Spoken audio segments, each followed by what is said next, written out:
e estamos online. E aí, galera, bem-vindos a mais um Papos Lúdicos. Hoje a gente vai falar bastante sobre World of Darkness, o mundo das trevas.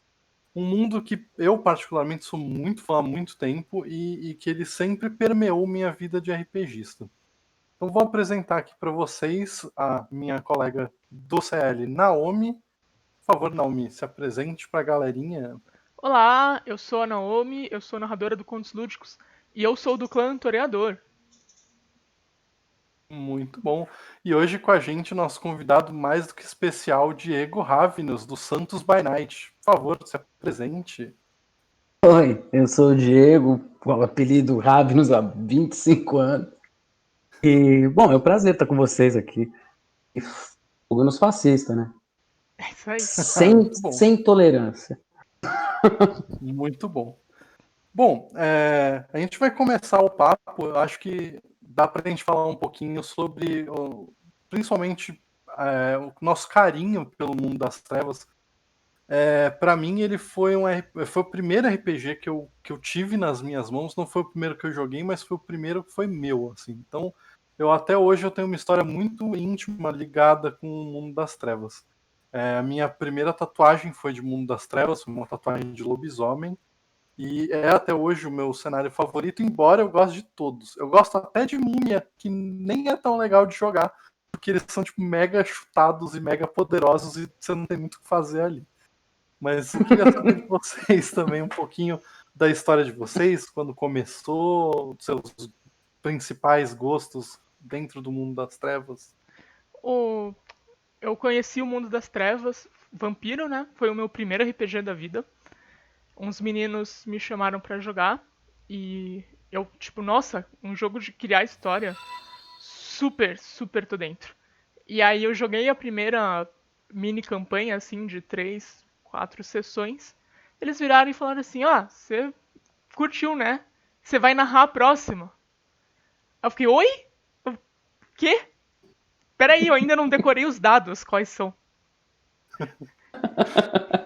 E aí me deram um livro lá, a gente tinha aquele livro verde que tem uma rosa, que eu nunca sei, terceira edição, nunca sei qual edição é. O segundo ou terceira, os dois são assim. E eu criei uma história que era tipo: tu é um vampiro e tu acordou numa cidade que só tem vampiro e tu tem que matar todos os vampiros até sobrar você. E foi super legal. Foi a primeira vez que eu narrei e eu consegui fazer todo mundo chorar matando o NPC. E eu me apaixonei por narrar nesse momento, porque eu vi que eu consegui mover as pessoas com as minhas palavras. E foi isso. Que demais. Eu queria antes da gente seguir, é, dar um oi pro Chiquen, Thiago Chiquen. Siga o nosso canal. Valeu, Thiago. Ganhou a estrelinha do Contos Lúdicos. Faça bom proveito. Muito obrigado pela sua presença. Diego, por favor. O Vampiro foi talvez o primeiro que eu tenha jogado de verdade, assim, vai. Eu cheguei a jogar Dungeoneer antes, joguei a D&D bastante, mas o Vampiro, quando eu vi o livro, eu fazia aula de desenho na Associação de Quadrinistas e Cartunistas da Baixada Santista. E tinha um livro do Vampire lá, alguém tinha levado, não me lembro mais o nome do cara que tinha levado. Eu abri e vi as ilustrações do Tim Bradstreet, assim, eu falei, meu, é isso. É isso, eu tinha 15 anos na época, isso devia ser, sei lá, 95, alguma coisa assim, 94, 95, tô velho. E eu olhei e era aquele negócio, meu. Era, sei lá, eu era viciado, ainda sou, em música, gostava muito de rock, você olhava os personagens, falava, meu, é isso aqui que eu quero ser, sabe? Você é um moleque de 14 anos, você acha uma referência legal, assim, no meio do RPG. Eu gosto de fantasia, mas nunca fui tão fã, assim. Então eu via aquilo e falava, meu, e comecei a jogar. E aí até minha mãe me chama de Ravenous. Tanto ligarem lá em casa e chamarem, faz muito tempo, é um apelido que vai há muito tempo, por causa de ascendência romana e tal, e aí começaram a chamar.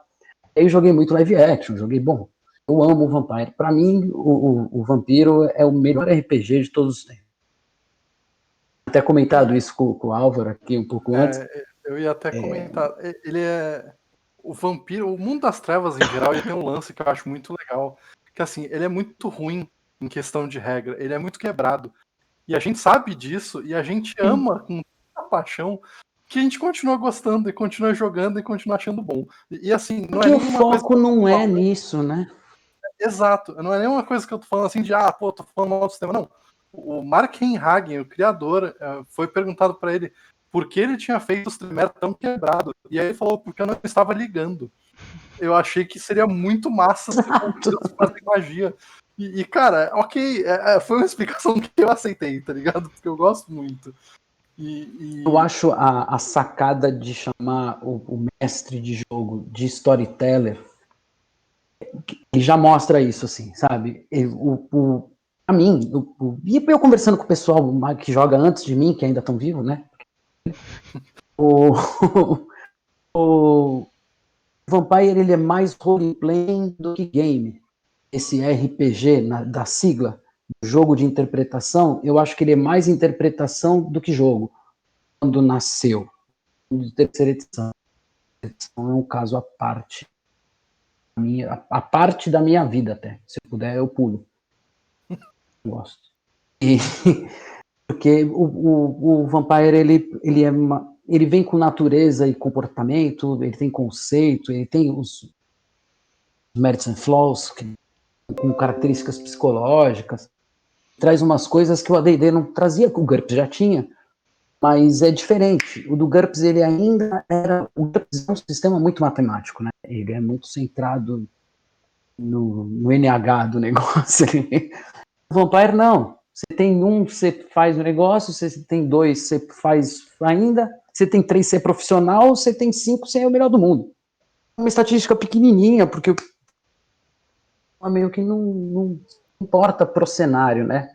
Acho que a solidez do cenário, né, a densidade do cenário é que é o atrativo do jogo, que é o que eu gostava, pelo menos. Só por mim também. Sim, o Trushin quem falou que ele acha bacana que a denominação narrador pegou muito mais aqui até do que o storyteller nos Estados Unidos.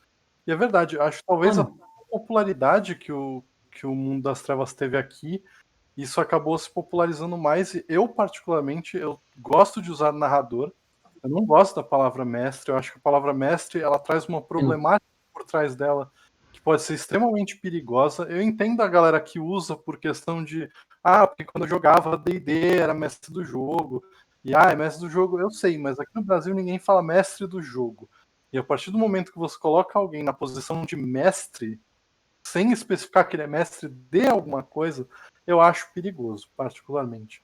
A Naomi, inclusive, mencionou a capa do livro que ela viu, e eu acho uma história muito legal, porque, assim, a capa do Vampiro à Máscara, acho que ela é uma coisa que atraiu muito jogador. Porque ela é muito simples e ela é muito bonita. E a história dela eu acho muito engraçada. A história é muito... Você pega assim, tipo, nossa, é um LP do Evanescence, o que é isso aqui? Exatamente, assim, nos documentários com a história do Mundo das Trevas, eles contam que eles meio que ficaram sem grana para pagar o artista para fazer a capa. E aí eles compraram uma plaquinha de mármore, uma rosa, né, várias rosas, e foram fazendo a capa até dar certo. Eu fico muito feliz que isso tenha acontecido, porque a ideia original deles era ter tipo um vampiro atrás com uma moto caída no chão, fogo e um helicóptero caindo. Cara, parecia uma capa de disco dos anos 80 ali, do Ainda bem que acabou o dinheiro. Destruction. Não é algo que eu compraria, assim, eu olharia e falaria, não, tá ligado? E eu acho que a capa do vampiro e a do lobisomem e todos que vieram na sequência é uma coisa que impacta muito visualmente, porque ele te dá uma impressão de que é algo além do que você está acostumado, né? Ele tem uma estética diferente, ele já te mostra desde a capa que ele é uma experiência nova que você vai ter ali. Eu acho que isso porque aí, mesmo eu querendo defender o peixe do World of Darkness, a gente tem que lembrar que tem gente ruim em tudo que é lugar.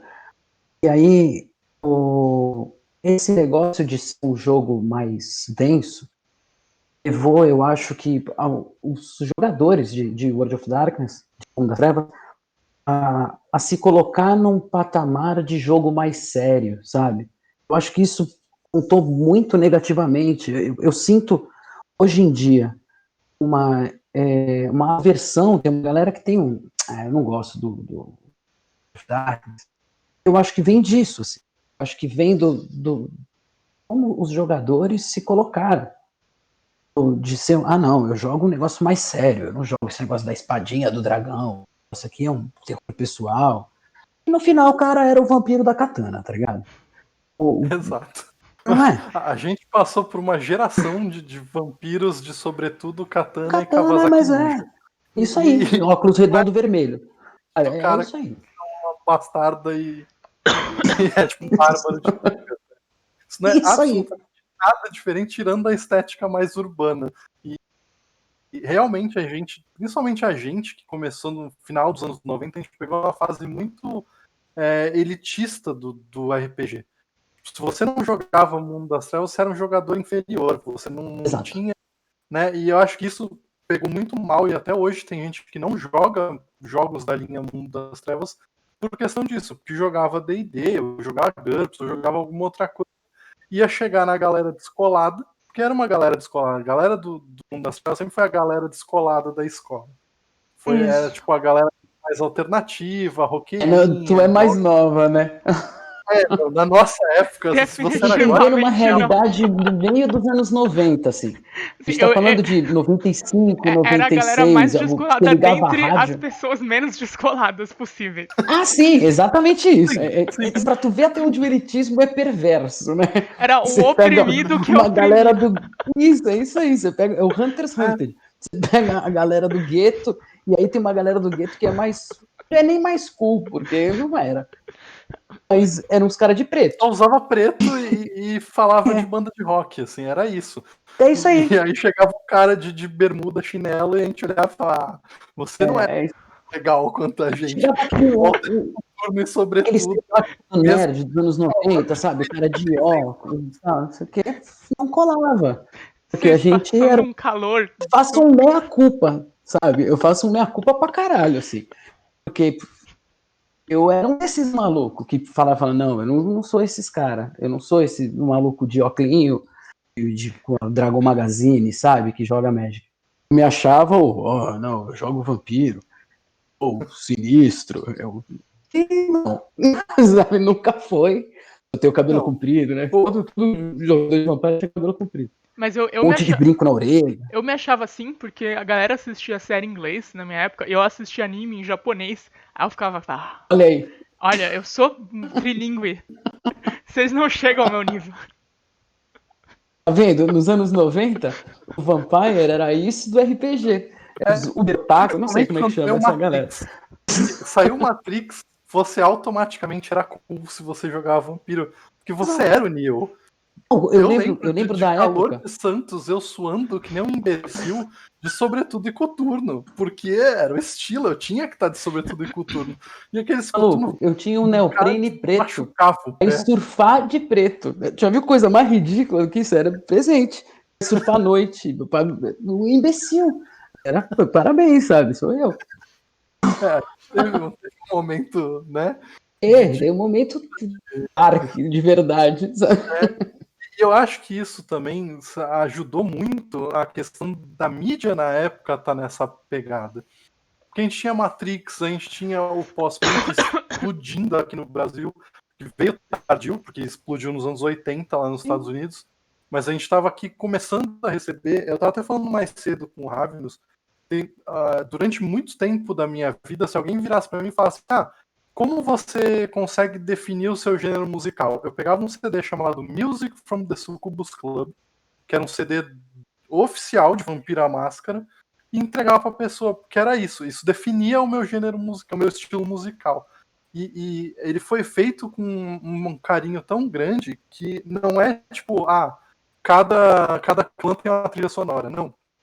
A ideia é que um DJ residente no Succubus Club, que era um Elísio, ele criou uma playlist com as músicas que os vampiros de um determinado clã ele via que se empolgavam mais quando ele colocava para tocar. Então, assim, era uma música para cada clã? Era. Era uma trilha sonora, igual a qualquer outra. Mas eles davam um contexto pra gente. E aí você Exato. pegava com os filmes que A estavam Choke tem muito saindo. carinho nas coisas, né? Que Eu ela só tenho sempre uma teve. pergunta sobre esse disco. Tinha uma música pros Tremere? Tinha. Até que E eu é achei. É boa. que eu achei que era uma música pra cada clã só, foi mal. Ah, Não, não. tinha uma Mas pra. tem esse deslize aí. É porque o DJ achava que Tremé é clã. E não é, gente. Não é, gente. Não adianta. Inclusive, era uma música sensacional do Dire of Dreams, que é uma das minhas bandas favoritas até hoje. E A ela minha era uma música preferida, por que era pura de Tremere. coincidência, é a do Ravenous. E é coincidência mesmo. Do Crux Shadows. Eu acho aquela música linda. Chama Deception, quem quiser. É muito bonita mesmo. Ela tem um violino, assim. É Aliás, o demais. CD Bela inteiro dos. Morte, né? Assim, se você curte música pós-punk, uma música mais voltada para o gótico, cara, o CD inteiro vale a pena ser escutado.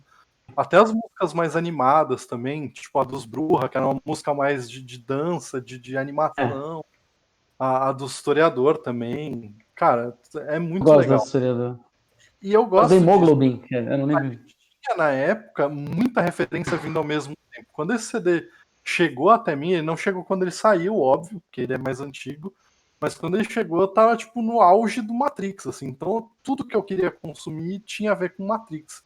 E a trilha sonora de Matrix, ela vai nessa pegada, e ela tem tipo uns rock mais industrial, umas músicas eletrônicas mais pesadas. Foi bem importante pra mim nessa época, Vou te dizer assim, são de coisas, né? teve um monte de banda que eu conheci, e não só banda, teve poeta também, que eu conheci por causa do World of Darkness.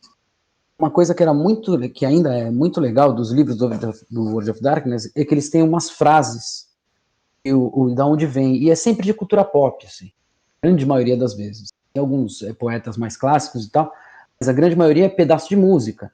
É pedaço de música de coisa que a gente gostava. Então tem lá um pedaço de música do The Cure, tem lá um pedaço de música do Queen's Reich, vai, do Body Count, de um monte de coisa que eu gostava, e o que eu não gostava, eu ia atrás. Isso era muito louco. Personagem com camisa de banda, sabe?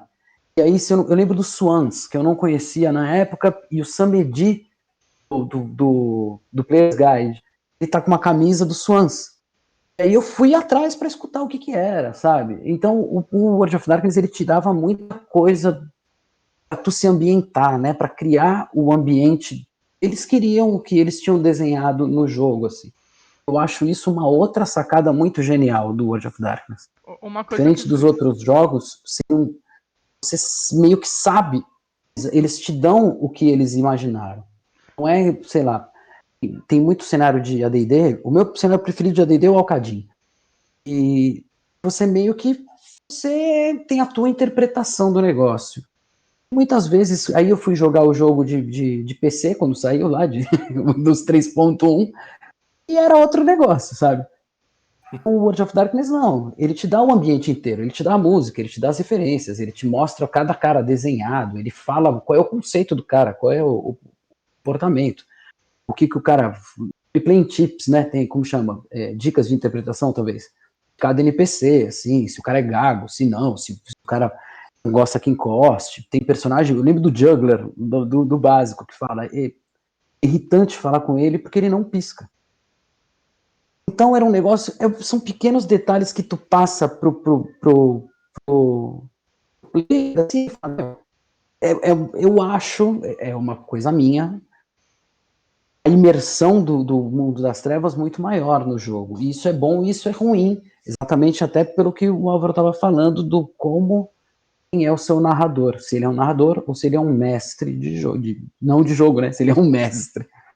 Então, para narrador, isso é muito bom, porque ele vai te conduzir dentro da história ali, ele vai contar a história do teu personagem, você vai contar com ele, se tiver sendo feito certo, de uma maneira muito mais imersiva, né? Acho eu, meu gosto. Uma coisa que eu tava pensando aqui, que vocês falam muito da galera que jogava vampiro, sobretudo espada, moto potente. E, tipo, sabe quando que eu fui assistir Matrix pela primeira vez? Ano passado, eu nunca tinha assistido Matrix antes. Sério? Então, quando eu fui narrar Vampiro pela primeira vez, eu tinha zero referência de Matrix. Eu tinha referência de anime, então o vampiro. Mas pra gente também era. O vampiro O Matrix vem depois. eu nem sabia o que era isso, tipo, sobretudo moto. Pra mim isso aí não tinha nenhum sentido.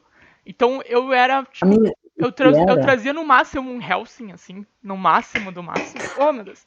Mas, tipo, sei lá, Naruto. E aí eu misturava isso com o cara que assistia Matrix e virava outra coisa. E aí Dava o estilo vai se mutando dessa forma e vai se tornando um negócio mais legal, que é bom pra todo mundo. Isso eu acho Sim. super legal de qualquer RPG, Exato. na verdade, né?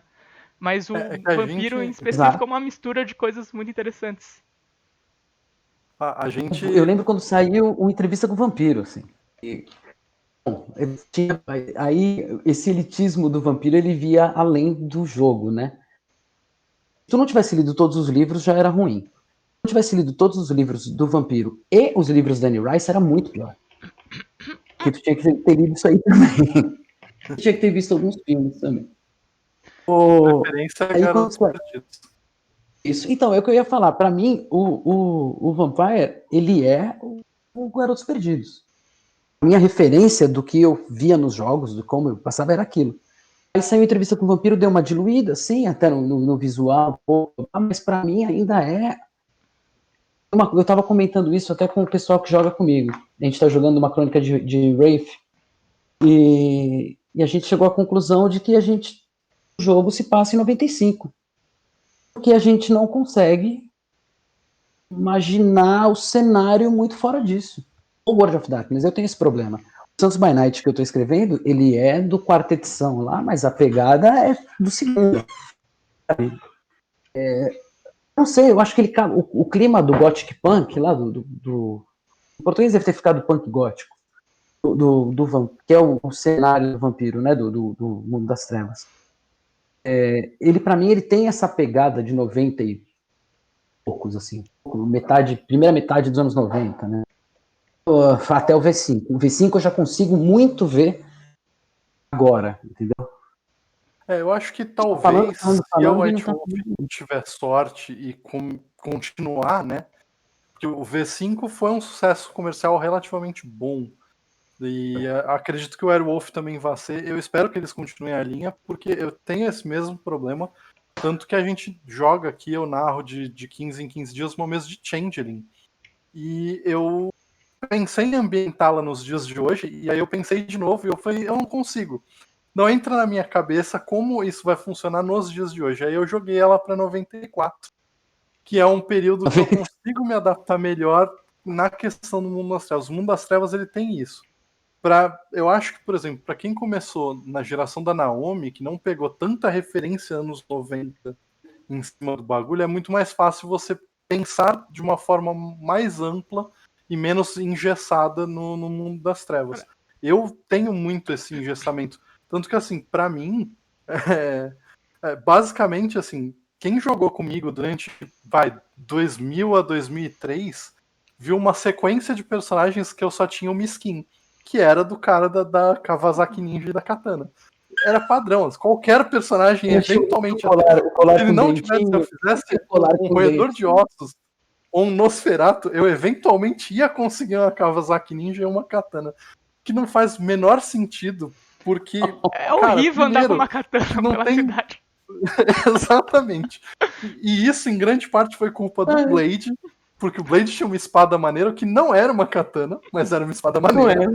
E eu sempre olhava o Blade e falava, cara, isso é muito vampiro. Aí a gente veio a descobrir depois que era mesmo.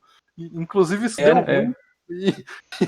E o Guilherme Del Toro chamou o desenhista do Vampire para fazer o Blade 2, porque o Tim Bradstreet. Esqueci o nome dele. Bradstreet. Porque um cara que trabalhava com o Guilherme Del Toro falou para ele, puta, a gente tá usando o teu material e a gente vive consultando. Aí ele virou pro cara e falou, pô, que bom que vocês não estão me pagando para usar o que eu faço.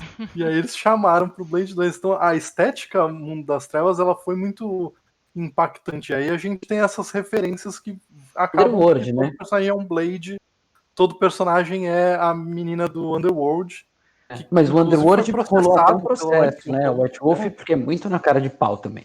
O que é muito. Mas Exatamente. isso é muito engraçado, porque eu sempre me sinto mais confortável narrando em dias modernos, assim, contemporâneo mesmo. O Odimir, que faz uns desenhos de vampiro maravilhosos, inclusive, se você quer ilustrar a tua personagem de vampiro, fala com esse rapaz. Ele disse que ele joga uma mesa de lobisomem nos anos 90, só que ele narra Hunter e é contemporâneo. Eu sempre narro, Olha, eu sempre gosto mais de narrar contemporâneo. E eu fui narrar uma mesa pro meu namorado e ele falou assim: Ah, eu quero jogar nos anos 90. Aí eu falei: Tá bom. E eu sempre esqueço que não tem smartphone nos anos 90. exato. Aí eu falo: É Não, uma vida então, o dura, não. príncipe te mandou um Um mar- SMS. Como? Como? Ai, cara. Tá, você tem uma televisão no carro, pode? Dá pra vocês? Televisão no carro, anos 90? Pager. Ele tem um page. É uma coisa que me prejudicou, inclusive, em narrativa, em questão de pensar em efeitos, por exemplo. Eu gosto muito de Mago. É um dos meus favoritos também, e eu gosto muito da Tecnocracia. E se você lê o Guia da Tecnocracia, você vai ver, principalmente na segunda edição, o ápice da tecnologia deles, a tecnologia fantástica, é um computador de mão que ele consegue usar usando os dedos. E isso é tipo um artefato mágico. Aí você olha hoje e você fala, Se cara, chama iPhone não isso. dá pra, o ápice dessa tecnologia mágica e ser fenomenal ser um celular, tá ligado? Que você compra tem Compra 12 meses lojas pra pagar. americanas. Vamos mostrar um artefato mágico na live hoje. A Então, galera reclama do que o Forgotten Realms tem muito item mágico. Hoje tu compra um artefato mágico na Casas na, Bahia em 26 vezes, sem juros. Vai ver se o Beholder te vende assim. Vorpal mais 3, não vende. então, assim, o Mago acho que foi o que eu vi mais necessidade de uma atualização e o M20 ele fez isso muito bem, que foi trazer para os dias atuais. Tanto que, cara, meio que os tecnocratas tinham ganhado a guerra nos anos 90. Nos anos 90, ninguém falava mais em algo que não fosse tecnologia. Eu lembro até de entrevistas da equipe da White Wolf quando perguntavam, mas quem venceu a guerra? A tecnocracia. E pro M20, para fazer sentido aquilo existir, eles usaram coisas que estão acontecendo nos dias de hoje, como o levante de religiões neopagãs e até o extremismo religioso, eles usam isso como um pano de fundo das tradições tentando se reerguer depois do ataque da tecnocracia, ao mesmo tempo em que a tecnocracia começa a ruir por conta dos próprios problemas internos. Eu achei que essa foi uma adaptação foi muito bem feita e aí eu consigo visualizar um RPG nos dias de hoje de mago por conta disso. Eu acho que a transição que eles apresentaram no V5 é muito bem bolada. Tenho minhas salvas com V5, mas eu acho que o lance da Camarilla para um neofeudalismo que faz restringir o uso de tecnologia dos vampiros. Assim. Não pode usar. Se você usar, você é caçado pela gente. Muito bem bolado e eu acho que é uma proteção a esse tipo de narrativa também. Entendeu? Eu acho que eles conseguiram colocar uma coisa dentro do jogo. A White Wolf sempre fez isso com muita esperteza. Eles colocam uma coisa dentro do jogo, no canon ali, como chama? No lore, né? A galera da Naomi mais nova chama de lore. Eu Chama não sei de se canon. existe uma tradução para o termo lore, Existe, eu mas só não sei. Eu tenho certeza que existe. trama. Trama. Oi? Na verdade, o mundo das trevas ele sempre teve algo que foi o metaplot, que é a metatrama. Então acredito que esse pode ser o termo A que a gente galera usava hoje em de dia usa como canônico ou lore. não, né? Ah, isso é canônico, isso não é. Velho. Eles inserem esse tipo de coisa para transformar o jogo mais fácil para os players. Ou para igual isso. Os antigos, os storytellers antigos, eles ainda não vão sentir essa dificuldade tão grande com a tecnologia, porque a Camarilla faz isso. Se você quiser transgredir essa regra, você consegue com os anarquistas, com seja o que for. Isso é muito legal, sabe? Então eles conseguiram colocar.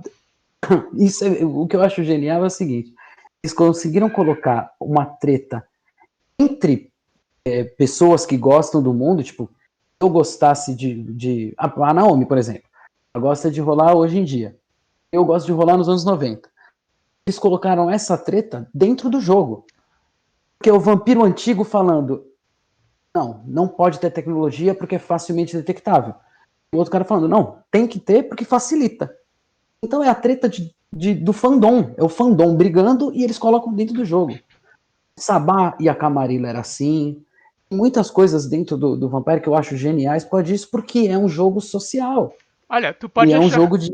Tu pode achar que é o fandom brigando, mas só que pra mim eu me visualizei conversando com meu avô. Mas Fazer. o que isso? É, exatamente.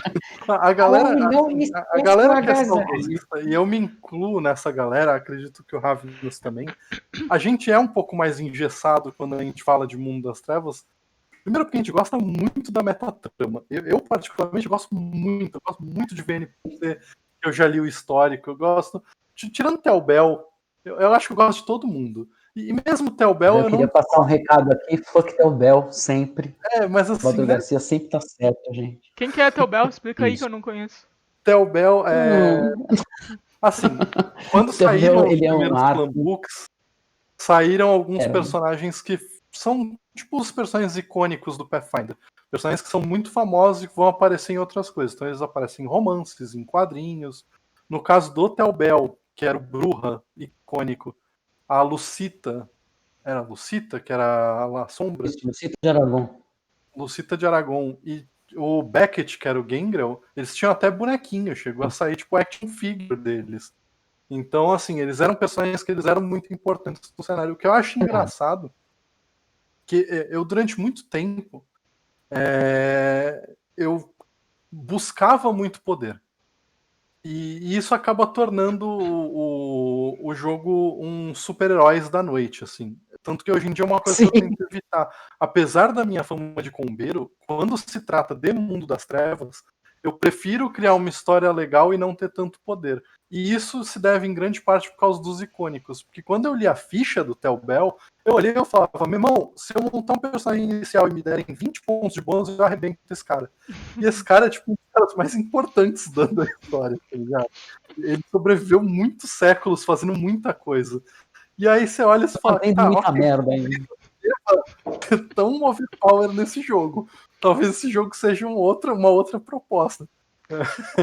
Ainda Eu assim, odeio o Del Bell. a ficha do lobisomem é o Pato Telbel também. Mas, Porque o Del Bell, ele é a tradução do sobretudo de Katana. Aqui, em vez de ser a Katana, é a 12. Mas ele é isso aí, sabe? Ele é o hack and slash. Ele foi na época. O terceira edição. Qual é o meu problema com a terceira edição? Pra galera entender, tinha o Vampiro que a gente jogava, era a segunda edição, que a gente jogava no começo. Ele é centrado em horror pessoal, talvez. A temática dele é isso, um jogo de horror pessoal. Então ele é um jogo, o trait mais importante da ficha, humanidade. Não tem a ver com muita gente interpreta como sendo bonzinho ou não sendo bonzinho. Não tem nada a ver com isso. Tem a ver com o quanto da besta, a besta interna, que é uma coisa que o vampiro tem, tomou da tua consciência, né? Se apossou de ti. Então é uma coisa mais pro primitivo em termo predatório, assim, de animal predador, né? Quanto de animal, mais de animal predador você se tornou. Não tem a ver com ser bonzinho ou não ser bonzinho. Você pode, lógico, é muito mais fácil uma pessoa. E quando eu estou falando de bonzinho aqui, porque é relativo também esse termo, eu estou falando de alguém que é egoísta ou altruísta, talvez. Termos muito. Eu não vou filosofar aqui. Vocês estão entendendo? É muito mais a ver com a parte predatória e de fúria de sangue do que com a parte de ajudar alguém a atravessar a rua.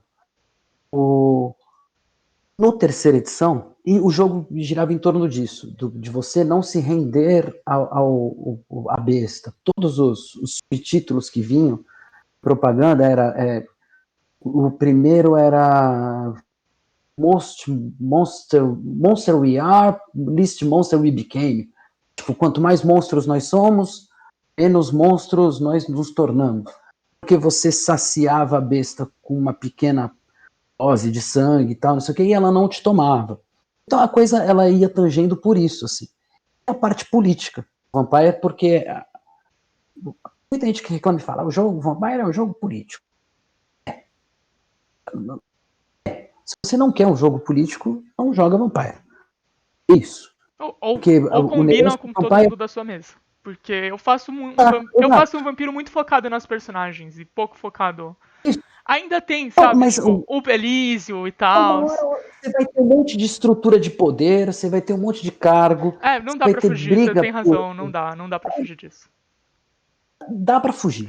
Fugir sempre dá. Mas não, se você fugir, não tá sendo o Vampire do livro lá, vai. Isso não Pode quer dizer ter que é uma melhor ou é pior. adaptação do cenário, mas a forma como ele foi pensado é uma forma extremamente política. Aliás, não só ele, Você está como usando todo um mundo dos das fatores trevas. do jogo, né? A questão de luta entre poderes e de conquista de poder, ela está implícita em todos os cenários, seja no Vampiro, com Camarilla versus Sabá, versus Anark, versus Príncipe, Antes de no a Jihad, lobisomem né? O você tem o guerreiro. líder do Caerne, e aí você tem os Dançantes da Espiral Negra, você tem a Pentex. No Mago você tem a Tecnocracia, que é a batalha de poder mais direta. No Changeling você tem o povo Voltonal, as Cortes das Sombras. Até no próprio Demônia Queda, que eu acho que é o que mais foge dessa questão de facções. Ainda assim, as facções entre elas tretam. E você tem, no Vampiro, você tem o fator dos seres serem eternos. Então eles estão há séculos, há milênios, mandando no cenário e eles não querem perder esse poder, sabe? É muito parecido com o que a gente tem no mundo real. E é uma tradução. Um negócio que eu acho mais traduzido, por mais que o Vampiro tenha sido utilizado em um monte de obra audiovisual, eu não sei se vocês viram, o Altered Carbon, é um negócio de cyberpunk, que eu amo também. Ah, Sim. do Tem uns Netflix. seres que eles vivem para sempre. Eu acho aquilo, tanto que eles até se chamam de Matuzla, igual nos Matusalém, né? Igual no Vampiro. Eu acho aquilo uma tradução muito boa. Foi os melhores vampiros que eu já vi fazendo coisas para manter o poder, foi ali. Você vê seres de 1000 anos não querem perder o que eles já têm. Eles vão fazer um monte de atrocidade, para eles não é atrocidade, porque eles acham que, bom, aí cada um vai ter seu motivo. E isso era o vampiro que a gente jogava na segunda edição. Um monte de personagens, e aí você tinha um monte de city books, source books, né, de by nights, que a gente chama, cidades. Então tinha Chicago, e saíam os livros. Los Angeles, que é o meu preferido, talvez. O Chicago, meu preferido, depois Los Angeles. Berlim, bom, saíram montes. E aí vem personagens importantes que aparecem no mundo. E aí tem um personagem importante de Chicago, que ele é o senhor, ele que criou o outro personagem que está em Los Angeles. As coisas eram interligadas. Isso era muito legal no Vampiro, na segunda edição. E aí vem a terceira edição. O Admir Os falou que o desenhos de Matusalém é mangá. uma referência à Bíblia. E, de fato, eu acho que, principalmente o Vampiro, embora eu acho que outros também puxam muito a fonte, o Vampiro ele é muito bíblico. Vários pontos, né? Não só na questão do Caim ser o primeiro vampiro. Eles tentam explorar isso, tanto que a fé verdadeira é um elemento mecânico do jogo. Você pode ter um personagem com fé verdadeira e a sua fé exercer milagres. Você tem infinitos personagens bíblicos no Vampiro, né? Então, tem Dentro uma do jogo gárgula você que tem se torna personagens bíblicos. ela é uma gárgula que ela fica no Vaticano e ela é responsável por abençoar um papa novo quando ele toma o poder. Tipo, ele é um vampiro, a gárgula é um experimento tremendo, é pior do que vampiro. Ela tá abaixo ela é Você de tipo resto Tremere já de vampiro. Eu não sei se vocês já tiveram a oportunidade de ler a House of Tremere. É um livro específico que conta algumas das coisas que os Tremere fazem. E lá tem descrito em detalhes como é a criação de uma gárgula. É um bagulho de deixar qualquer cainita com humanidade 7 pra cima horrorizado. Assim. Todos os meus personagens, tem 7 pra cima. É um negócio muito desumano, muito desumano. E. Oi. Termina o Você tem pensamento. o Jafé, bom, tem um monte de personagem é bíblico, né? Que é da Bíblia mesmo, citado na Bíblia, e que eles são personagens no World of Darkness, principalmente no Vampire. Então, ele é um jogo que leva a mitologia judaico-cristã como quase verdade ali. Eu tenho uma coisa que eu tava falando pra vocês antes da gente entrar ao vivo, que eu gosto muito que as minhas personagens sejam metáforas. E eu encaro o vampirismo como uma maldição, né? É uma maldição, não é pra ser algo legal, é pra ser péssimo. Então, eu tenho essa personagem que é a Tegan, que ela é uma gangrel que se transforma em inseto em vez de lobo. E por quê? Antes dela ser abraçada, ela era uma vítima de bullying. E aí, quando ela foi abraçada, ela foi amaldiçoada a ser eternamente uma vítima. Então ela se transforma em insetos porque ela se sente inferior. E ela nunca vai superar aquilo, sabe? Se ela tivesse viva, ela superaria. E se eu tô jogando com essa personagem, eu não tô nem aí pro que o Matusalém, sei lá das quantas, o cara do outro estado tá fazendo, a não ser que isso impacte diretamente na psique da minha personagem ou cause um problema pra ela. Se não causar, eu não me importo com o alto escalão da Camarilla. Tem Whatever. esse nível de jogo, né? O legal do jogo é você ter essas camadas, assim. Coisa do horror pessoal, que é exatamente isso, e aquilo que a gente estava falando. Você tem os níveis políticos que vão interferir no teu horror pessoal, até porque eles podem aproveitar dos traumas que o seu personagem tem, não sei o que, fazer alguma coisa. E você tem o metaplot lá em cima, que vai ser da onde isso deriva. O lance do vampiro é que sempre tem alguma coisa por cima, né, por trás, na verdade, o que está acontecendo. O jogo é meio isso. A gente tem que ter cuidado pro narrador não querer contar uma história dele, em vez da história Exato. dos jogadores. Exato. Então, putz, eu vou fazer uma puta trama que os Matusalém um deu uma facada no outro. Não interessa, sabe? Tem que afetar os vampiros da crônica. Ou os E tem uma lobisomens, coisa ou whatever. Uma Uma coisa que eu sempre falo, faço, que é assim, confia quando alguém vai rolar pra você, e principalmente World of Darkness, que é um jogo mais pessoal, e ele fala assim, eu tenho uma aventura pronta, eu que monta aí os personagens. Brother, a aventura, pra mim, isso é o meu estilo de jogo, ela é feita em cima da história dos personagens. Então, eu não quero saber o que tá acontecendo se o meu personagem ele tem um monte de coisas pessoais pra resolver. A vida pessoal dele existe, né? Então, quando o cara fala assim, pô, tem uma aventura pronta, tá aqui, tá feitinha, monta aí o personagem. Eu falo, não, ou você me dá um personagem feito, que ele tá inserido no teu filme aí, ou então não, né? Ou então vamos refazer essa parada. É só o cara colocar uma ficha com inimigo, que é maior pano pra fazer várias sessões. Exato. O jogo ele meio que sai na hora, né? Mas aí é um estilo de narrativa. Eu vou por esse estilo, acredito que pelo que eu tô vendo, vocês também vão. E eu acho que isso é uma coisa muito do World of Darkness. Porque você tem dungeons prontas, por exemplo, assim no também. Assim, o que eu sempre faço, pelo menos na questão do World of Darkness, e eu faço isso até em outros jogos. Quando eu vou narrar alguma coisa, eu torço muito pelos personagens. Eu não sou o tipo de... Eu gosto de dar desafio para os meus personagens, para os personagens que estão jogando comigo, mas eu gosto de torcer para eles. Eles são os protagonistas da história, tá ligado? Tipo, eu não vou ler um livro que eu não vou torcer pro protagonista. Eu nem perco meu tempo. Então, assim, os protagonistas da história eles são os jogadores, e eu acho que você tem que torcer por eles. Então, eu gosto muito de envolver os personagens, de fazer. No D&D, eu até dou uma escapada, eu gosto das aventuras prontas do D&D, mas porque o D&D, pra mim, é extremamente gameista.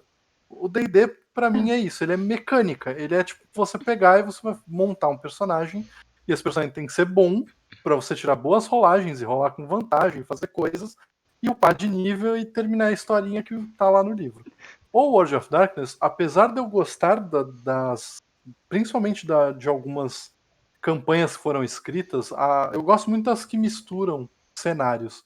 Tipo, Changeling e lobisomem, vampiro e mago, essas coisas elas me encantam, porque é muito difícil você misturar sozinho, porque os caras fizeram, como eu falei no começo, eles não estavam ligando muito para controle e para equilíbrio. Eles só estavam fazendo coisas que eles achavam maneiro. E isso acaba dando uma dificuldade para você misturar elementos. Aliás, só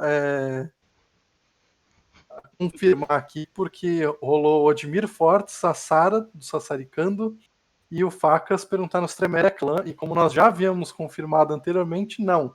Tremere não é clã, podem ficar tranquilos. Tremere nem é gente. Álvaro, olha o Tremere comentário não que é clã e a Terra não é plana. É simples. Olha o Você comentário que quer o negar Bernardo isso, fez você é um idiota. em relação a você dizer que torce pros personagens. Eu torço de verdade. Até pro seu Slu, a Bernarenko, eu torço. Ele nunca já amo superou. ele. Lua é o No melhor fundo do kit, meu né? coração. É, Vou ele, combinar que o nu- Lua é o kit mais legal.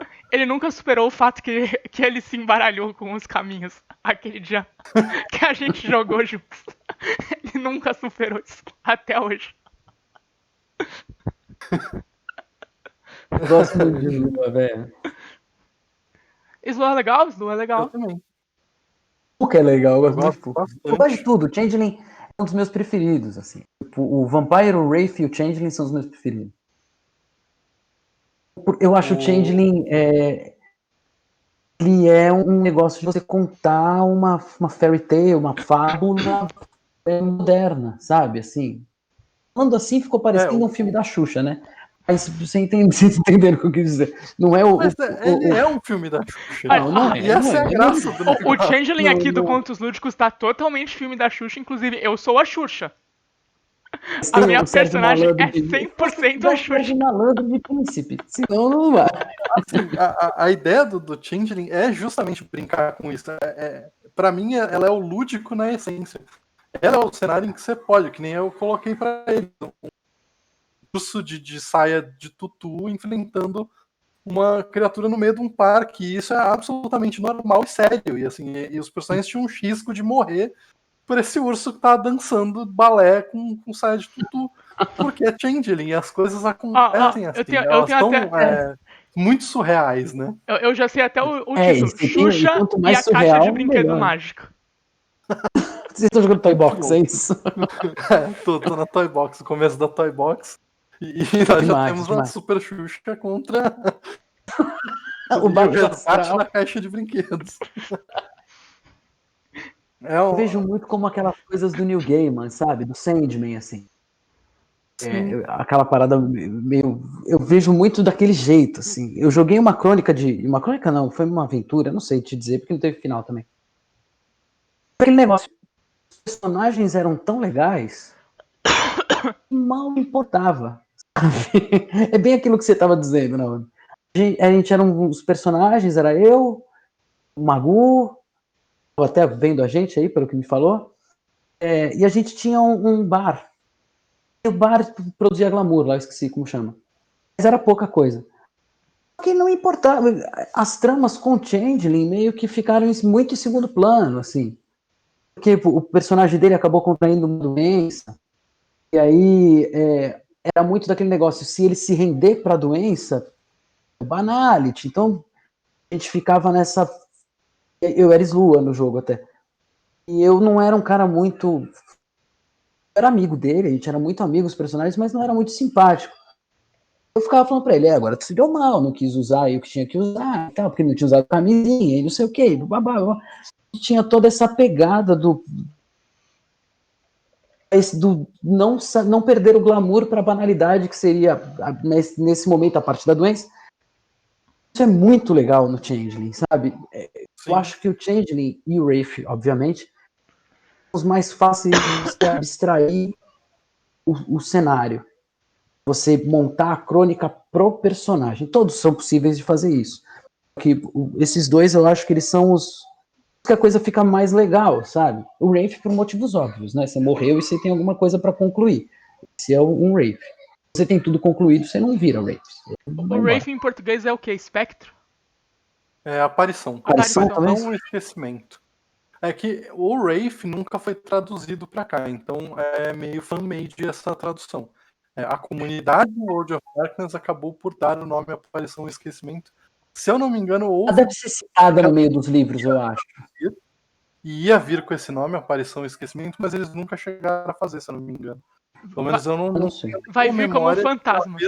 português de Wraith.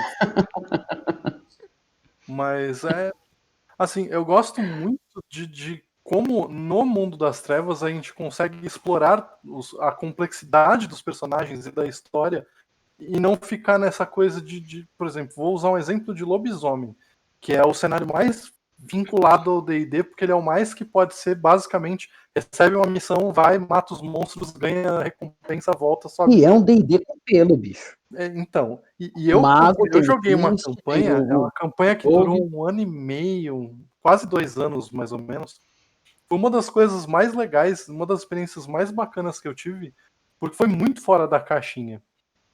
Primeiro que o narrador nunca tinha narrado lobisomem. Era o Yellow? Foi o Yellow, que é do CL. Ele nunca tinha narrado lobisomem, ele virou pra mim e falou, pô, tu gosta de lobisomem, vou narrar. Me dá uma semana pra eu ler alguma coisa e eu vou fazer. Eu falei, beleza, vai que vai. E aí eu lembro que eu prometi pra ele, eu falei, e olha que isso foi uma coisa que bateu muito na minha moral. Eu virei pra ele e falei, se você narrar, eu vou jogar de Senhor das Sombras, porque em todo esse período que eu jogo, eu nunca joguei de Senhor das Sombras, porque eu odeio o Senhor das Sombras. E acabou que ele foi um dos meus personagens favoritos. E assim, a gente começou nesse lance de vamos montar uma matilha e tal, e aí ele viu e ele falou, pô, eu queria explorar um negócio melhor, não queria ficar nesse missão monstro do dia. E aí a gente achou um local para construir um caerne, e aí a gente criou o caerne, e durante esse 1 ano, teve gente que entrou na mesa, e aí o meu personagem se tornou o líder do caerne, aí ele começou a guiar os outros para montar matilha. É o Victor? Resolver coisas, e aí ele foi envolvendo assim, a história inteira. Como ele queria narrar no futuro, né? Ele narrou era 2016, se não me engano, a mesa. A gente jogou em 2015, a mesa se passava em 2016. Então, assim, o meu personagem, por exemplo, ele era um cético do Apocalipse. Porque já tínhamos passado 16 anos do Apocalipse e nada tinha acontecido. E aí ele olhou pra galera e ele falou, então, basicamente, vocês estão falando que a gente maltrata impuro há trocentos anos por causa de um bagulho que não aconteceu. E aí ele criou um orfanato para impuros na Umbra, o Caern era um orfanato, e ele começou a receber impuros do mundo inteiro, que eram rejeitados da tribo, e começou a criar toda uma estrutura ali para eles. Depois esse personagem morreu nas mãos do Yuri Margrave, que tinha se corrompido, porque ele tinha ido para Malfeias, que é o reino da Wyrm, né, o reino maligno. E aí, a personagem da Sarah, que era a segunda em comando, a Sarah é minha esposa, pra quem não conhece, uma das fundadoras aqui do CL. Tá aí no chat. E o personagem dela foi em frente, assim, ela ficou puta do meu personagem ter morrido, porque o meu personagem morreu de um jeito muito escroto. O Yellow, se você estiver vendo isso, você foi muito escroto. O Yellow fez a sessão filme. Foi tipo filme de Natal. Era Natal, a gente foi comprar presente, a gente foi ajudar as crianças, fez uma ceia, no final da ceia ele foi na rua Minha Morte e acabou a sessão. Foi assim. Vale, bicho. Foi Verdade. impactante. E aí eles chegaram ao ponto de mudar todo o conceito de lobisomem. Porque eles ficaram tão putos com isso, de que o Yuri, pra dar um padrão pra vocês, o Yuri ele tinha se tornado rei porque o Albrecht tinha morrido. E aí a personagem da Sarah ficou tão puta que ele foi pra Malfeia, se corrompeu e matou o meu personagem, que ela juntou os líderes tribais e ela convenceu eles, com diálogos e várias rolagens de dados, de criar uma sociedade igual, onde membros das 13 tribos falariam num conselho, e esse conselho ia deliberar, não ia mais haver um rei dos Garou, ia ter um conselho tribal com todos os membros, e aí dentro conselho obrigatoriamente tinha que existir um impuro, um hominídeo e um lupino. Então, assim, para deixar o negócio mais... E, cara, foi muito legal, assim. Não, quando essa mesa terminou, muito foda. Inclusive, a vitória dos Hagabashi, gente. É isso. É muito legal que... Tem que entender o seguinte, os Hagabashi, eles são para contestar a litania, não é para ficar dando estrelinha e fazendo piada. É muito legal que a primeira vez que eu joguei Lobisomem foi com o Yellow também, que é narrador do Contos Lúdicos. E as nossas personagens visitaram esse lugar que vocês criaram e tal, e foi muito legal. E eu adoro essa personagem porque eu acho que foi a dor de cabeça mais maravilhosa que eu já dei para um narrador de Mundo das Trevas, que era a Vivka, que é uma lobisomem riquinha, assim, que ela odiava se transformar. Então ela não se transformava nunca, ela achava rude e nojento. Então eu passei a campanha inteira sem me transformar uma vez. E ela era super fresca e super chata, e super nariz em pé. E isso aconteceu no mesmo lugar que ele criou com o Álvaro e com o grupo dele, com a Sarah. Então o universo vai se expandindo e se crescendo. Legal. Isso é super legal. O Bernarenko fez uma pergunta no chat que eu não sei responder, então eu queria jogar para vocês. Ele perguntou assim: existe algum motivo para o mundo das trevas ser tão pouco explorado além do vampiro? Todo mundo que eu conheço gosta ou conhece vampiro, mas quase ninguém conhece o resto, no máximo lobisomem. Sim, inclusive tem nome esse motivo. O nome é Devir. A Exato. Devir atrasou tanto as traduções, mas tanto, que não saía material. Quando saía, a galera já não tinha mais interesse. O Vampiro ele chegou a sair até mais material, porque saíram alguns livros de clã, acho que não saíram todos. A Devir tinha isso, ela prometia, tipo, até 2003 vão sair 15 livros de vampiro. Saía um e assim só. Entendeu? Então, assim, a gente tinha muito problema em receber material. E na época não era tão fácil consumir nem material de fora, nem material pela internet. Material pela internet era impossível. Na época não existia PDF. E isso eu digo de maneira legal. Você não comprava um PDF como você faz hoje. Você entra no Drive-Thru RPG, você às vezes pega uma promoção, você paga R$50 e pega todos os livros de vampiro que já saíram em PDF. Pronto, você tem muito material para explorar.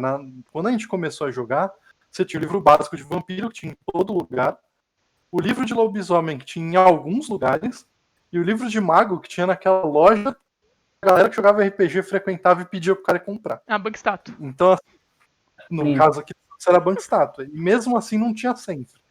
Então, assim, era muito difícil você atrair e você, você ter esse tipo de material aqui. Lá fora o pessoal sempre explorou bastante. Eu acho que o único cenário que eu particularmente não conheço e que eu nunca ouvi gente falando muito é Múmia, mas porque eu acho que Múmia é uma parte do mundo das trevas. Ele não se encaixa muito com o resto, entendeu? Como o mago, o vampiro, o lobisomem e changeling, que eles convivem ali. Múmia é um bagulho muito fora, então não é todo mundo que joga. Só pra complementar aqui, o Odmir falou isso mesmo, que o mundo das trevas é bem mais explorado fora do Brasil, e o Bernarenko fez uma correção aqui que a gente tá falando errado. Ele disse que o correto é lobiromem. Pode ser também Lobiscara. Lobiscara, muito bem. Ó, o Odmir, ele mandou aqui, ó, destacado. O melhor jogo da White Wolf é Street Fighter RPG. Eu nunca joguei. Sim, Muito junto, meu brother. Você tá muito eu tenho certo, certeza cara. que ele falou isso de zoeira, mas é. É isso mesmo. O Street Fighter é mesmo, meu sensacional. amigo. Vou contar uma coisa. Eu rolo uma campanha de Street Fighter. Ela tem aí facilmente 10 anos, tá? Então, cara, é muito foda. Você pegar os livros, deixando claro que o Street Fighter não é do World of Darkness. Ele é da White Wolf, mas ele não é do World of Darkness. Poderia, mas ele não é. Poderia ter aí um Hadouken? Poderia ter um Hadouken, mas não tem. Mas o cenário que os livros te mostram é uma merda? É uma merda. Mas o jogo é legal? Muito legal. É isso.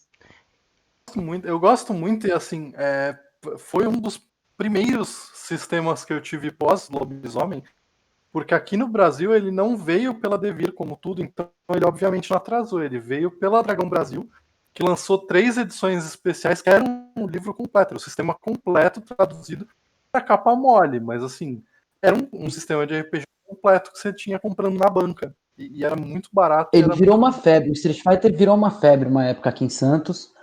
A gente tinha muitos grupos, né? A gente tinha feito assim, o primeiro grupo, cada um dos players do primeiro grupo virou mestre para outros grupos e a coisa foi indo assim meio em pirâmide. Era meio, quer jogar Street Fighter, pergunta-me como, tá ligado?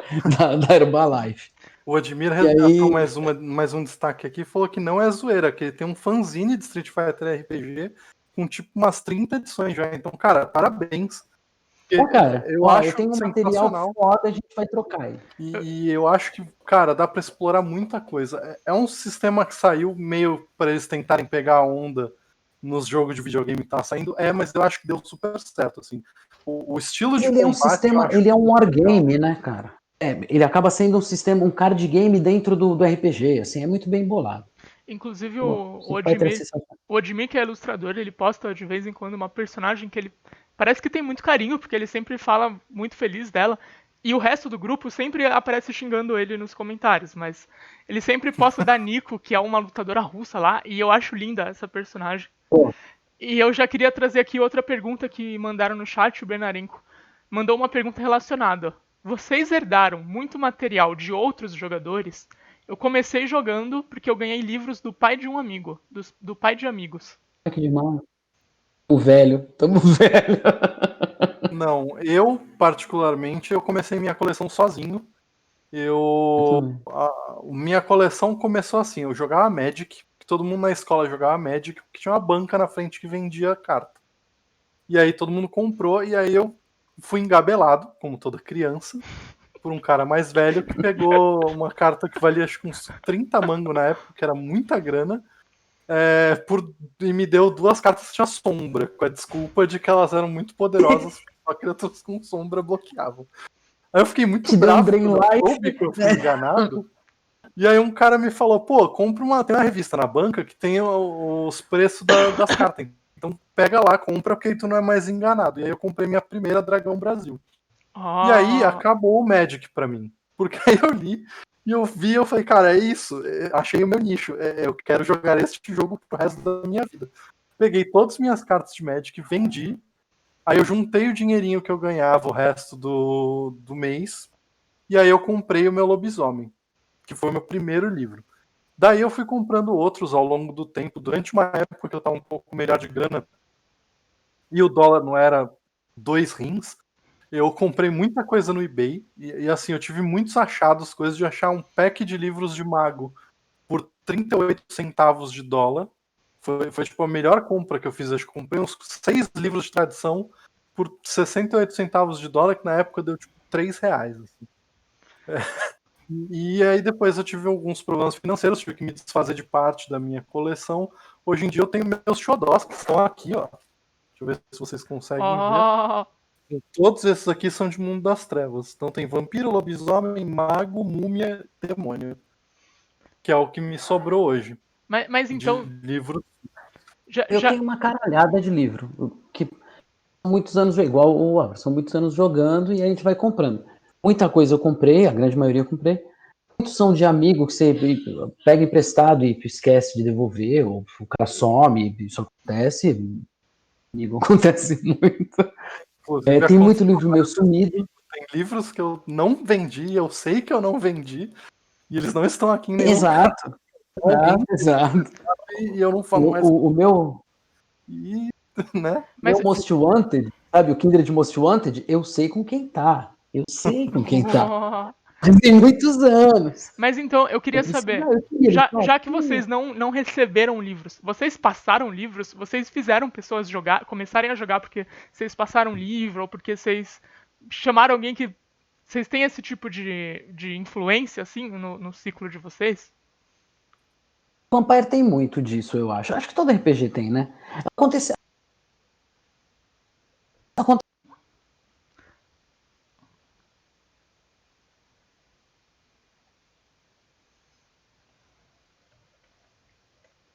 esses livros em português, a maioria deles eu repassei.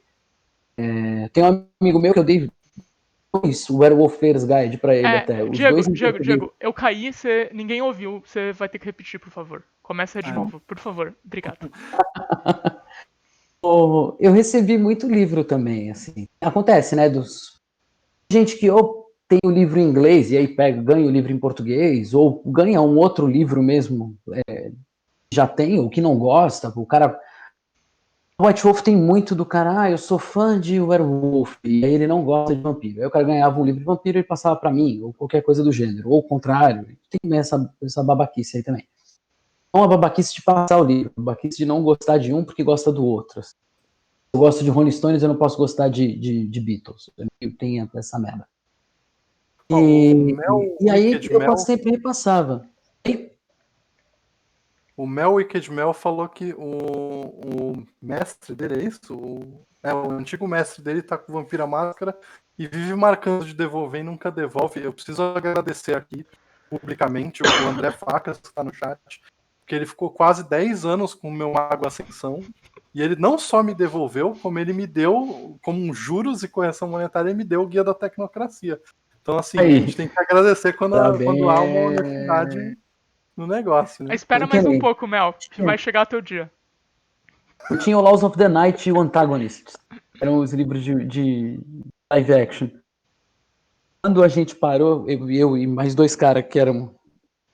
A gente era narrador do Santos by Night, que era um projeto de live action. Santos que durou muitos anos. Quando a gente deixou isso, uns amigos nossos pegaram e a gente falou: passou o que a gente tinha de arquivo, as fichas dos players e tal, não sei o que, e dentro do livro, assim. Até hoje. Mas isso, como tem PDF também, eu não me importo muito com o livro físico. Eu tenho muitos, gosto, lógico, quero ter os meus de volta, muito, mas eu. Sei. Mas muito de. O legal da White Wolf é assim: o cara vai jogar, por exemplo, que a gente falou do Shadow Lord lá, do das Sombras. E aí tu tem o livro da tribo Senhores das Sombras. Aí tu empresta pro cara, ou tu fala pro cara, pô, dá uma procurada e tal, não sei o quê. O cara vai e ele acaba se apaixonando, e são livros menores. Você não precisa comprar os 3 livros gigantes do AD&D, tá ligado? O antigo, né? Então, a White Wolf tem esse poder de sedução também. Então, foi por isso que eu falo, a White Wolf ela tem muitas jogadas de marketing que são muito bem boladas. Esse dos livros fininhos para cada coisa que você vai jogar, eu acho um. Que nem tanto porque eles não eram tão baratos, mas lá fora eles custam igual uma pipoca que você compra no cinema, entendeu? Verdade. Você viu o preço da capa, né? Aqui eram livros que custavam R$15, R$20. Não é tão barato, porque o real na época era mais valorizado e era um valor mais alto. Mas não era um absurdo, tipo, R$75 cada livro de D&D. Tu comprava um livro básico de storyteller por R$40 e comprava por R$15 o livro da sua tribo favorita, do seu clã. O que tu ia jogar na hora ali. E aí tu comprou, vai jogar na hora, já é um que tu tem. Aí tu vai se apaixonando. Então, tem isso além do lance de ser o nosso mundo numa versão. Eu acho que isso tem muita gente que se confunde também, né? Tem muita gente que acha que o World of Darkness é o nosso mundo, a nossa realidade. Não é.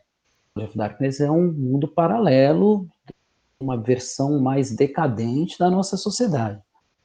Onde a polícia demora ainda mais para chegar, a ambulância demora mais, todo mundo é mais corrupto, tudo funciona pior, tudo, ele é ainda pior, sabe? Ele é tipo um Bolsonaro eterno. Conseguiu piorar de tudo. Nem é Mundo das Trevas, mas eu tô lembrando do jogo de interface que eu joguei com o Álvaro na mesa, inclusive, que eu não consegui destrancar a ambulância, eu dei um tiro na porta dela. Meninos, a gente tá já caminhando pro final.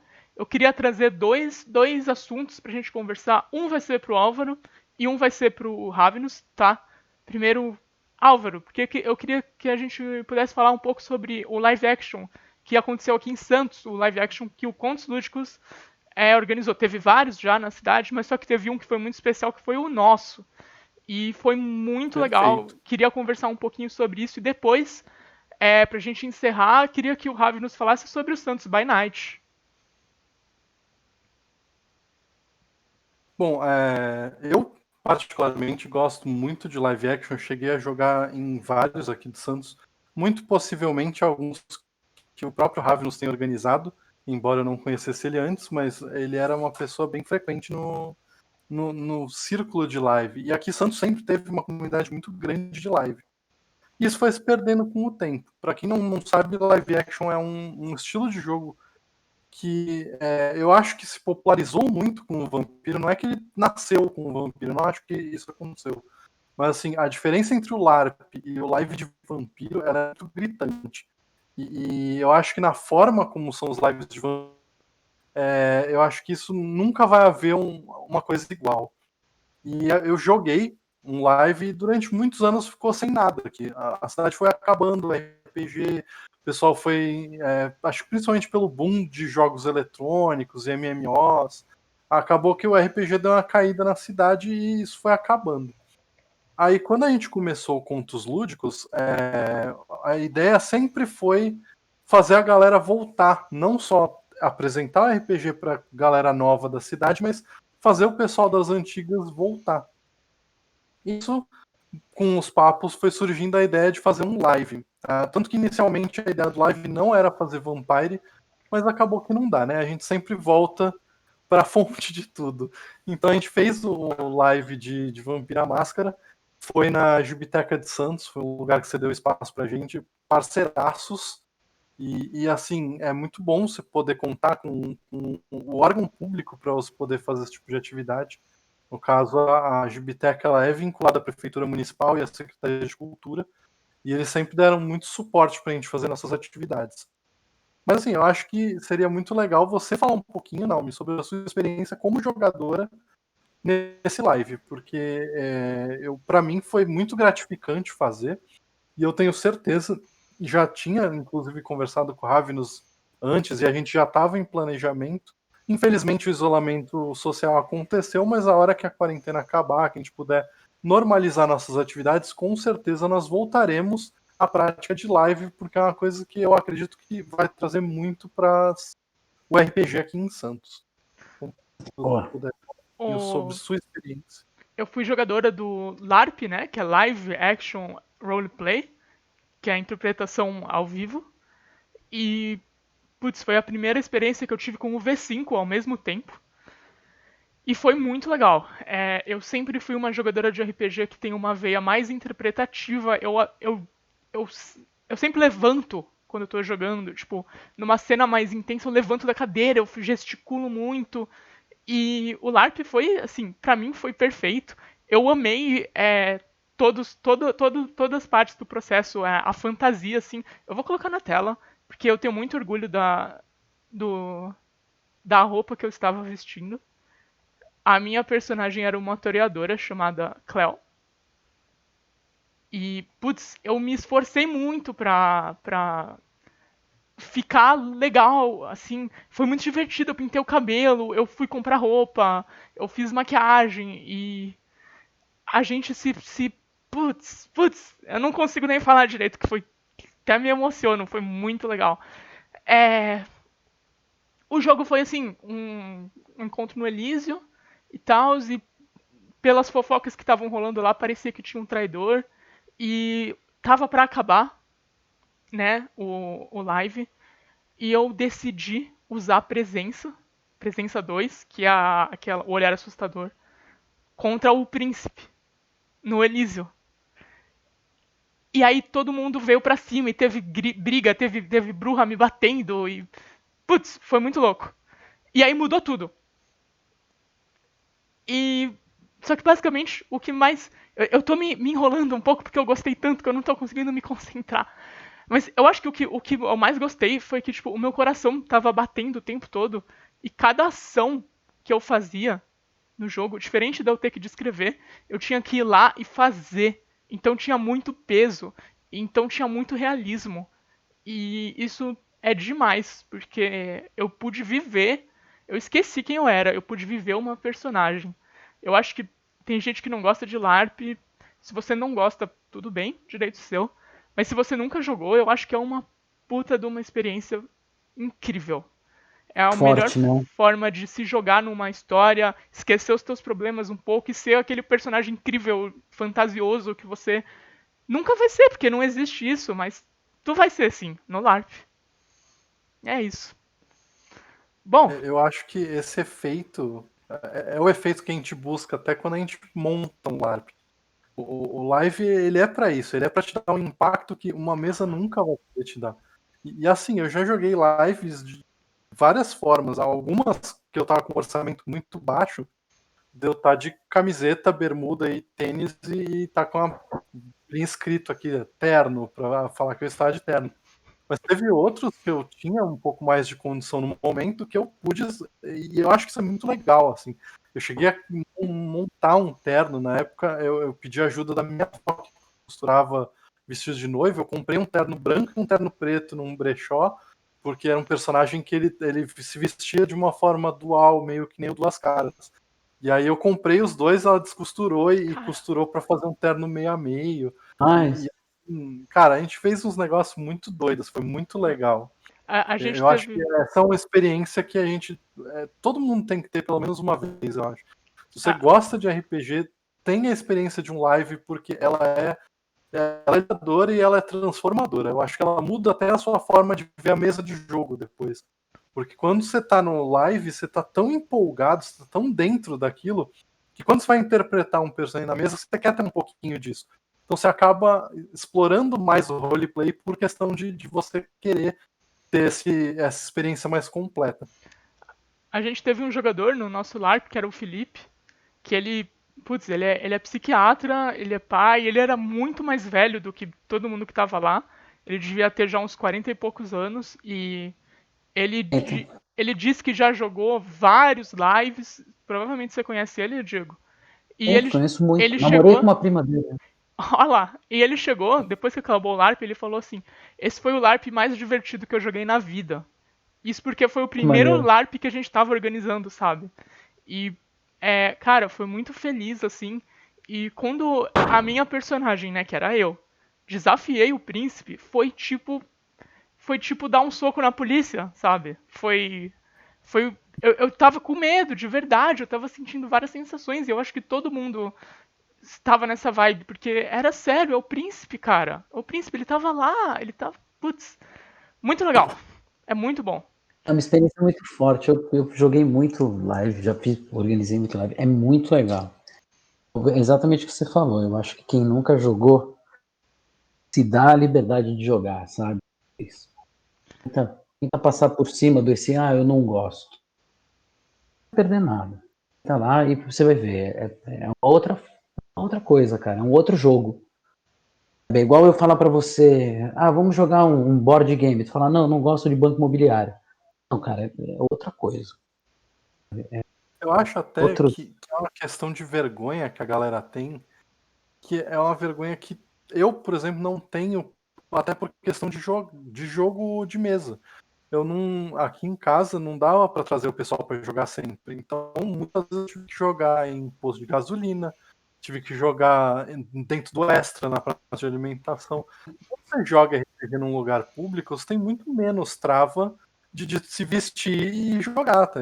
Você já tá tipo, vou passar vergonha. E daí? Eu já passo toda vez que eu vou pro posto e fico jogando e gritando, e as pessoas estão olhando na rua e passa a gente ficar perguntando o que que é. Então, assim, não é diferente, né? Também é uma coisa que é só ter um mais espivitado que tu começa a entrar na onda e tu esquece a vergonha. Exato. Os primeiros 10 minutos é travado, depois tu esquece. Todo mundo ali fazendo a mesma coisa, né? Não tem por que você ter vergonha, porque todo mundo que tá no cenário ali tá jogando. Bom, Mas é devagar. A primeira experiência eu imagino que seja. Não lembro direito da primeira vez que eu joguei live, mas do começo, assim. Mas eu imagino que deve ser difícil o começo ali. Mas com um pouco, 10 minutos de live, você já tá na. se solta, né? Diego, fala pra gente agora, pra gente encerrar, a gente deixou o mais especial pro final. Fala pra gente o que é Santos by Bom. Night. Que ele caiu. Ele caiu. Ele Já voltou. está voltando. Ele tomou o seu lugar. Ainda bem que eu não botei Tá nome. vendo? É a Tecnocracia. A Tecno... A Tecnoca. tecnocracia, ela faz essas coisas. É a Tecnocracia. Tu tá me vendo aí? Sim, Sim, perfeito. sim. Tá me ouvindo também, lógico. Uhum. Então, o Santos by Night é o quê? Foi como eu falei antes. O Vampire, ele lançava, é costumeiro dele lançar os cenários de cidades, né? Então você tem Los Angeles by Night, você tem o Chicago by Night, você tem o Rage Across Amazon, que é um livro de werewolf na Amazônia, que aí tem uns mini cenários lá no Brasil bem ruins até. E a gente decidiu, a White Wolf tem também um projeto que chama Storyteller's Vault, que é para o fandom, para as pessoas escreverem os livros e eles olham, passam por uma aprovação deles e eles caem para venda no site. A gente decidiu fazer o Santos by Night, porque por vários motivos diferentes. Primeiro, porque a nossa cidade ela é muito mais importante historicamente para a América, na verdade, para o Brasil, do que a gente tem noção. Então é uma forma da gente contar essa história da cidade para quem não quer ficar sentado lendo, pesquisando um monte de livro de história, de invasão indígena, e seja do que for. Mostrar toda a relevância que Santos, que a Baixada Santista, que a capitania de São Vicente teve, e inserir a gente de um modo legal, de um modo com a nossa cara, no cenário da White Wolf, no Metaplot, né? Então é um livro que a gente está fazendo, eu e o Alfredo. Ele está em vias de... Agora com o corona, na verdade, deu uma parada. A gente achou que ia acelerar, mas não. Deu problema, um monte de coisa acabou dando problema e deu uma... Mas tá aí, já sai, sabe? Esse ano ainda, com certeza sai. Ele é um cenário de vampiro, de World of Darkness, centralizado em Santos, que pega todo o litoral da Baixada, na verdade, litoral do estado, com vampiros, com coisas que vêm desde o descobrimento, até antes, e o cenário vai ser dividido em 3 fases. A ideia é a gente lançar 3 livros em um, vai? A gente vai fazer um de época colonial, então no Brasil colônia ali, com os vampiros da época, não sei o que, blá, blá. O outro, nessa parte que eu mais gosto, que é 90 e alguma coisa ali, e com alguns vampiros que sobreviveram, com outros que não, o que aconteceu com eles, aí uma população muito maior de gente nos anos 90, e um pequeno no V5, de final. Então, pós, tudo, e aí provavelmente a gente use algumas coisas do live action, até a gente está em conversa aí, tô até em conversa com o Álvaro para a gente ver isso aí. O livro tá aí, as artes, é tudo eu e o Alfredo que fazemos, uma puta pesquisa histórica a gente está fazendo, tanto no mundo real quanto no mundo do World of Darkness, né?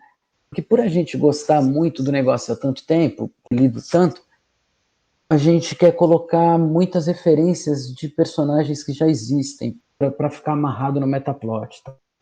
Então é um negócio muito legal. Assim, tem o Instagram lá, quem quiser olhar, é Santos by Night. Tem alguns personagens lá, alguns fatos a gente colocou. Quem quiser dar ideia também, quem quiser ter ideia desse personagem ou desse coisa, tá aberto a isso. Então é um projeto que a gente está levando com muito carinho, assim, para a gente fazer. E finalmente Santos, que tinha uma...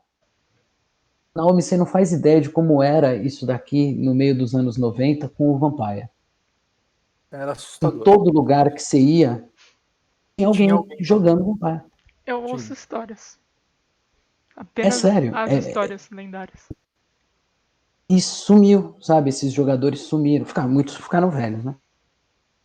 Mas é engraçado como... E a gente era muita referência nacional. Eu fazia parte do BBN, do Santos by Night, a gente era narrador, que era parte do BBN, que era o Brasil by Night, que era parte do One World by Night. Então todos os live actions eram interligados. A gente era o único do Brasil que tinha a gente fez um livro, tá? Antes, lá atrás, com a história, uma história bem diferente do que a gente está fazendo agora, até porque a gente tinha 16 anos na época, 15, 16 anos, quando a gente fez. Entregou, e aí eu fui em live em tudo que é canto, assim, muito, muitos. No Rio, Sorocaba, Jundiaí, fui em muito lugar.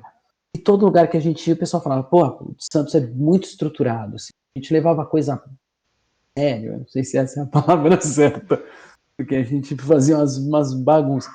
Mas a gente tentava fazer a coisa o mais... Quando o live era aqui, principalmente, fazer a coisa mais parecido na ambientação do jogo possível. Então a gente abraçava muito o player que chegava novo e explicava para ele as coisas, babá. Sabe, era uma coisa, a gente ficava muito feliz de trazer as pessoas para o jogo. E, como eu falei antes, tem um elitismo muito grande. Tinha nessa. Mas as pessoas que, sei lá, vou ficar pedindo desculpa aqui também, porém, desculpa se eu tratei alguém mal, é lógico. Mas todo mundo que jogou com a gente, as experiências foram muito legais. A gente fez muitos amigos, muita coisa, e isso eu não entendi por que isso não continuou, além do Counter-Strike, óbvio. O Counter-Strike levou metade dos jogadores de RPG embora. As Isso lan aconteceu. houses, elas levaram muita gente que jogava pra longe. Tibia, sei lá o nome daqueles negócios. Eu nunca joguei isso aí. Eu sabia que se eu jogasse, minha vida ia acabar. E aí. É verdade. É um homem de bem esse. De algum vício a gente tem que saber fugir. E a gente queria muito reviver essa importância que Santos teve, entendeu? Então eu acho que esse é um canal muito grande, principalmente pelo Storytellers Vault, assim, por a gente, e até pelo conhecimento histórico que a gente tem e a seriedade que a gente está fazendo o negócio, né? Não está fazendo de qualquer jeito, assim. Vai pegar Santos, uma cidade de colonização portuguesa, e vai, sei lá, encher de cetite. Falar que não, aqui quem manda o cetite quando você não tem traço minimamente egípcio, cultural, cidade para você fazer isso, e que o agora ministério faria, né? Aí o recado. Vou deixar aqui um desejo que eu sempre tive, desde muito moleque, e eu nunca consegui realizar. E eu vou deixar gravado aqui, porque aí talvez a gente consiga correr atrás, ver se é possível, e até fazer quando acabar o isolamento social.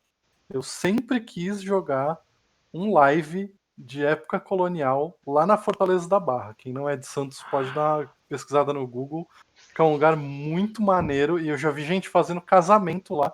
Não sei se eles podem fazer casamento, a gente pode jogar nosso joguinho. Mas eu não sei quais são os trâmites e nem valores. Então vou deixar aqui pra gente pelo menos pesquisar quando acabar o isolamento social para tentar fazer uma parada legal e diferente. Olha lá, o Benarenco seria disse que muito legal. ele topa jogar, então qualquer coisa a gente fala que é nosso casamento. Meu casamento é diferente. Perfeito. Fechou. A gente vai falar, não, é um casamento. Tem um jogo no meio? Tem um jogo no meio, mas é um casamento. A gente faz o casamento na sexta e o jogo no sábado. Eu vou fazer uma vampira que foi abraçada com um vestido de noiva e ela não largou nunca. Pronto. Perfeito. Não, mas, por exemplo, teve uma vez, aqui em Santos, a gente fez um jogo, um live action, e tinha um cassino abandonado no alto do morro ali, como chama? Do Santa Terezinha. O negócio era um escombro, assim. E aí o Teoria, que era um amigo nosso, morava ali perto e tal. Meu, não tinha dono. A gente fez o jogo lá, meio rave anos 90, assim. Invadiu e fez, né? E eu tô falando isso por quê? Porque o plot era que o Prince estava se casando com uma mulher que ele tinha abraçado e tal. Um monte de outras coisas, mas a oportunidade fica aí, é só pedirem que tá na mão aí, ó. Inclusive, joguei a bola pro alto, é só soltar. Acabei de ter uma puta ideia pra quando for o meu casamento de verdade, que também eu vou querer fazer um live agora. Olha aí, tá vendo? Genial. É isso aí.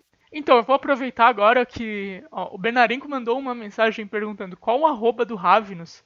E ele mandou algo escrito em Romani. Eu não sei se você sabe falar Romani, Ravenous. Mas ele mandou Vorbit Romanest. Eu acho que é. Você sabe falar Romani? Eu acho que é isso. É isso. Romanesque, né? Ele me mandou aqui. Então. Ele falou de roupa? Como é que é? O que ele falou antes? Cortou pra mim. O que ele falou antes? Se você tem arroba. Você tem arroba. Eles querem saber o seu Twitter. De roupa você É assim que jovens dinâmicos falam. Então... Fala que você tem Twitter. Eu uso... É isso. Então eu sou é isso. meio idiota. Então é isso que a gente quer saber. Quem quiser entrar em contato contigo para dar uma ideia pro Santos by Night, para te convidar para jogar uma mesa de vampiro, como é que as pessoas daqui do chat fazem para te encontrar? Cara, é mais fácil pelo Facebook, pelo Instagram. O Twitter eu tenho, mas eu quase não uso lá porque é tóxico demais pra mim, sabe? Um cara que briga demais na internet. Assim. Eu não consigo deixar as pessoas falarem, eu não responder, é uma merda. No Facebook eu consigo deixar isso um pouco mais e no Instagram também. Tem o Instagram do Santos by Night, que é Santos by Night. tudo junto. Tem o meu, que é True Ravenous, True, Ravenous, tudo junto também. E o Facebook é Diego Ravenous Rodrigues, meu sobrenome. Justo. É fácil de achar também. Ok. Fácil também. E, todas as ideias, ilustração, porque um dos grandes problemas que a gente está tendo, mesmo eu e o Alfredo desenhando, a gente vai ter que ilustrar o livro inteiro. Só de personagens vão ser muitos. E é legal ter vários estilos de desenho diferentes. Então, se a galera tiver afim aí e tal, estamos abertos. Ah, a gente tem ilustradores aí no chat hoje, o Odmir, Então, que é ilustrador, participou junto com o True Shiken do... Como é que é? Karyu Densetsu, o True Shiken escreveu o jogo, o Odmir ilustrou, então tem uma galera aí, ó, que se você entrar em contato com esses caras e bater um papo, tu arranja um network legal aí pra ti, cara. boa. Álvaro, por favor. Bom, quem quiser me encontrar, pode me encontrar lá no Twitter, @alvarorsilva, ou pelas redes do Contos Lúdicos, Facebook, Instagram e Twitter, @Contos Lúdicos. Eu tô por aqui também amanhã, eu vou estar por aqui na mesa Dragon of Ice Fire Peak, uma mesa de D&D quinta edição, narrada pelo Wagner, do Dungeon Masterclass. E eu também vou estar na quinta-feira no canal Dungeon Masterclass para a mesa Descent into Avernus, que é uma campanha da quinta edição também. Além disso, quarta-feira eu vou estar aqui narrando Tales of Equestria com o Leandro Pug, Magal, narrador do Contos Lúdicos, e Juno, que é sub do nosso canal. E sexta-feira, às 19 horas, vou estar aqui fazendo uma live especial de Dia dos Namorados, contando como o Giovanni do meu namorado mandou matarem a minha gangrel, que só estava pedindo ajuda pra ele. Muito bom. Ó, vou só avisar Se que o usasse Odmir falou. katana, não tinha tomado isso aí, tá vendo?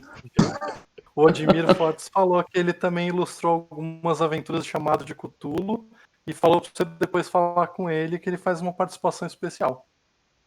Ah, Boa. esse cara aí, ele é referência no Brasil de estilo de ilustração Mundo das Trevas. É incrível, assim, é muito bom mesmo. Vale muito a pena. Maneiro. E aí, depois da live do Dia dos Namorados, às 21 horas eu estarei no canal Forja do Mestre jogando Dungeons and Dragons, a aventura Protetoras do Sul. É isso aí.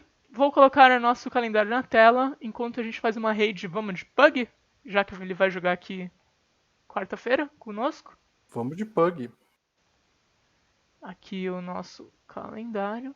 Opa. E ele veio gigantesco.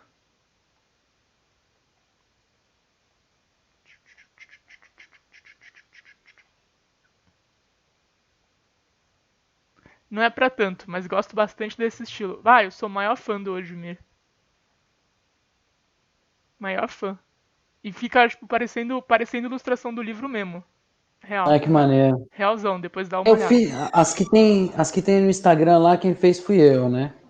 Dá pra gente colocar uma agora só tem uma que não fui eu, que é o desenho do Caim lá, que é do Blood of Darkness mesmo. Ah, deixa eu ver. Agora o Alfredo parece que tem um pra entregar também pra gente fazer. Nós estamos fazendo conforme vai dando. Deixa eu abrir aqui o teu Instagram e eu coloco na tela. Enquanto a gente entra na rede do Pug. Santos. É que aqui agora o negócio não tá rápido não, galera. Vamos negociar, Exato. vamos ver aí como é que tá os horários de todo mundo para ver se o Ravenous pode participar de uma mesinha, né? Fazer, quem sabe, Vamos? uma Vamos. vontade aí de narrar um Wraith. É uma das coisas que eu nunca joguei do Darkness. Podemos fazer Rafe? ao vivo, né? Pode. Opa, Ó, eu vou botar a minha ilustração tem favorita do Santos by Night na tela. Que é Ué, uma moça de chapéu sentada. sim. Foi você que desenhou essa? Foi. Todas fui eu. Uma Menos a malcaviana. do. Menos a do Caim, que é um cara de barba, cabelo comprido, com fundo vermelho. Nossa, Ela é uma ilustração. eu quase joguei essa pra tela, juro. Não, essa não. Só essa que não é minha. Tô salvando aqui, peraí, muita calma nessa hora. Fiquem conosco, esse desenho é muito bonito, vale a pena ver.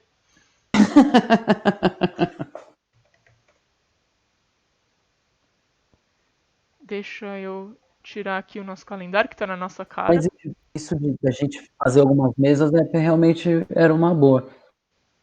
Depois a gente abrir e o pessoal fazer umas inscrições também era legal. A gente já ir tirando essa galera do Torpor, né? Essa galera da antiga aí, sair da cripta. Ah, sim. Vamos dar uma levantada. Molecada nova, vamos perdendo esse preconceito com World of Darkness.